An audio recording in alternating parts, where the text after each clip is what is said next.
Hello, it is Foundation Friday, February 17th, 2023. Steve Sipress here with another in our multi-part series on the fantastic foundational book, The Magic of Thinking Big by Dr. David J. Schwartz. We're at the end, near the end of chapter 10, Get the Action Habit.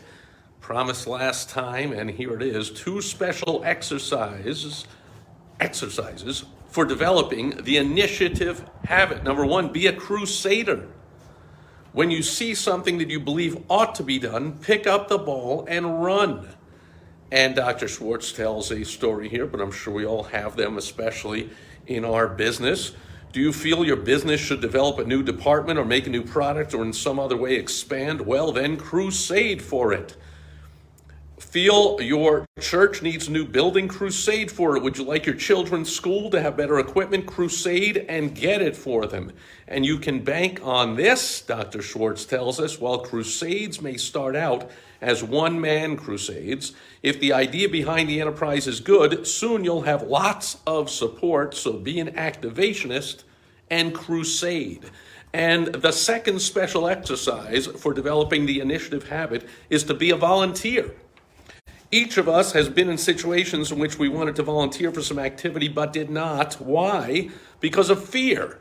Not fear that we couldn't accomplish the task, but rather fear of what our associates would say, the fear of being laughed at, of being called an eager beaver, of being accused of bucking for a raise. All of those hold many people back. As I turn the page with one hand, always tricky to do. It's natural to want to belong, to be accepted, to have group approval, but ask yourself, which group do I want to have accept me? The group that laughs because it is secretly jealous, or the group that is making progress by doing things? The right choice is obvious. The volunteer stands out.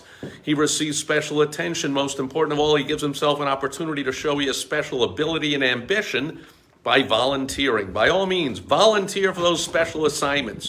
Think about the leaders you know in business, the military, your community. Do they fit the description of activationist? Or would you say they are passivationists? 10 times out of 10, they're activationists, people who do things. The fellow who stands on the sidelines, who holds off, who's passive, does not lead but the doer. The fellow who thinks action finds others want to follow him. People place confidence in the fellow who acts. They naturally assume he knows what he is doing. I've never heard anyone complimented and praised because he doesn't disturb anyone, or he doesn't take action, or he waits until he's told what to do. Have you? And that is the conclusion of chapter 10 in the fantastic foundational book, The Magic of Thinking Big by Dr. David J. Schwartz. Get the action habit. We will be back next Foundation Friday with a recap of 8 key points for you to grow the action habit, and then we'll be on to chapter 11. Thanks for being here with me today.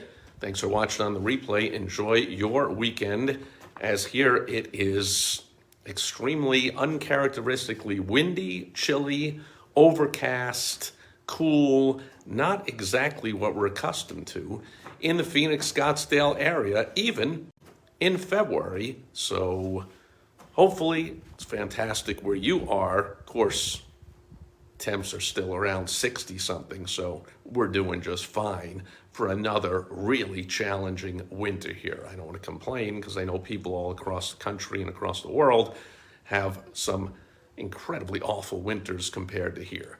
So, however, it is chilly here, and that's not exactly what we signed up for when all the snowbirds came here, or when the full-timers like us are here.